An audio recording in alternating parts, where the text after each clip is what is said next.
उत्तर प्रदेश में बाढ़ सबसे बड़ी चुनौती रही है। यद्यपि इस वर्ष अभी तक हम लोग इस आपदा से बचे हैं, निचले स्तर पर ही जल भरा हुआ है, लेकिन व्यापक पैमाने पे बाढ़ जैसी आपदाओं से निपटने के लिए समय पे किए गए प्रावधानों का परिणाम है कि आज बाढ़ जैसी आपदा को लगभग हम नियंत्रण के नजदीक पहुंच चुके हैं। यहां पर हम लोगों ने जिन क्षेत्रों में बाढ़ आई है, चाहे वे यमुना जी का क्षेत्र में है, सहारनपुर में हो, बागपत हो, गौतम बुद्ध नगर जनपद हो, या उन सभी जनपदों में जहां से होकर के यमुना मैया जा रही है और प्रयागराज में गंगा मैया से मिलती है। गंगा जी के भी मुहाने पर बिजनौर से लेकर के बलिया तक हर जनपद में पुख्ता व्यवस्था की गई है। ऐसे ही सरयू नदी हो, गोर्रा नदी हो, रामगंगा हो, या फिर हिंडन नदी हो,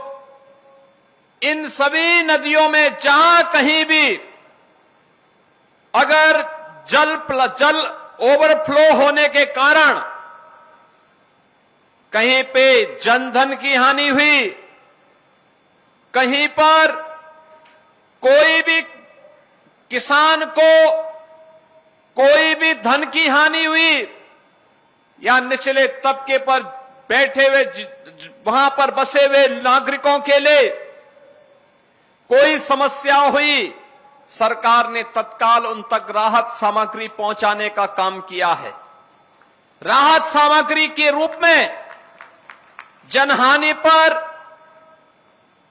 तत्काल 4 लाख रुपए उस परिवार को सरकार उपलब्ध करवाती है। बरसात के समय अगर कोई जंगली जानवर, हिंसक जानवर, कोई सांप, कोई बिच्छू किसी व्यक्ति को काटता है,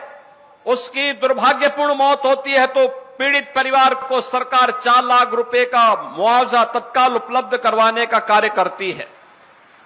आपदा के कारण अगर किसी गरीब का मकान गिर गया तो उसे नया आवास बनाने के लिए सरकार धन उपलब्ध करवाती है। अगर जमीन और मकान विलीन हो गया है, नदी में विलीन हो गया है, नदी की कटान की चपेट में आ गया है, तो उस परिवार को सरकार के द्वारा जमीन का पट्टा मकान बनाने के लिए भी और मकान बनाने के लिए धनराशि भी उपलब्ध करवाई जाती है। हर पीड़ित को जहां भी कोई गांव मेरुंड हुआ, जल से प्लावित हुआ, उस गांव में राहत सामग्री, उन गांव के लोगों को अगर सुरक्षित शिविर में पहुंचाना है